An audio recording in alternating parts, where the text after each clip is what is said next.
আসসালামু আলাইকুম। এমটিভি বাংলা সংবাদে সবাইকে আমন্ত্রণ জানিয়ে শুরু করছি আজকের সংবাদ। সাথে আছি আমি কাজী ফারজানা ইসলাম।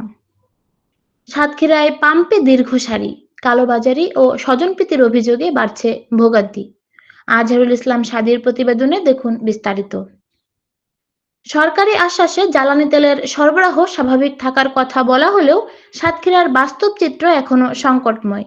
জেলার বিভিন্ন এলাকায়, বিশেষ করে আশাশুনি উপজেলার বুধহাটা, মহেশ্বরকাটি, সাতক্ষীরা সদর, পারুলিয়া, দেবহাটা ও আশপাশের অঞ্চলে পেট্রোল পাম্পগুলোতে প্রতিদিনই দেখা যাচ্ছে দীর্ঘ সারি।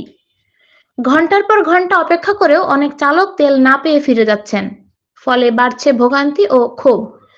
প্রতিদিন ভোর থেকে পাম্পগুলোর সামনে মোটরসাইকেল সহ বিভিন্ন যানবাহনের লাইন দীর্ঘ হতে থাকে। কেউ ভোরে লাইনে দাঁড়িয়েও দুপুর পর্যন্ত অপেক্ষা করেও তেল পান না। এতে সময় নষ্টের পাশাপাশি চালকদের আয়ও পড়ছে নেতিবাচক প্রভাব। তেল সংকটের সুযোগে কিছু অসাধু চক্র সক্রিয় হয়ে উঠেছে বলে অভিযোগ উঠেছে। স্থানীয়দের দাবি, পাম্প থেকে তেল সংগ্রহ করে বাইরে অধিক দামে বিক্রি করা হচ্ছে। কোথাও কোথাও প্রতি লিটার তেল 200 থেকে 300 টাকায় বিক্রি হচ্ছে, যা নির্ধারিত মূল্যের তুলনায় অনেক বেশি।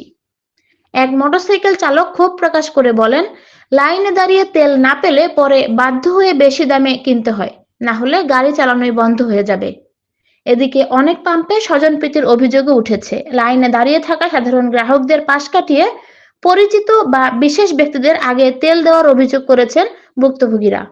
শহরের কাটিয়া আমতলা এলাকার বাসিন্দা ইমরান জানান, 23 মার্চ সকাল 8টা থেকে বেলা 11টা পর্যন্ত লাইনে দাঁড়িয়ে থেকেও আলিপুর সোনালী পেট্রোল পাম্পে তেল পাইনি। শেষ পর্যন্ত ফিরে আসতে বাধ্য হই। আরেক চালক বলেন, আমরা ঘন্টার পর ঘন্টা দাঁড়িয়ে থাকি, কিন্তু হঠাৎ কিছু লোক এসে লাইনের বাইরে থেকেও তেল নিয়ে চলে যায়। এটা খুবই অন্যায়। পাম্প মালিকদের দাবি, চাহিদার তুলনায় সরবরাহ কম থাকায় তারা সবাইকে তেল দিতে পারছেন না। এক পাম্প কর্মী বলেন, আমরা নিয়ম মেনেই তেল দিচ্ছি, কিন্তু যতটুকু তেল আসে তা দিয়ে পুরো দিনের চাহিদা মেটানো সম্ভব নয়।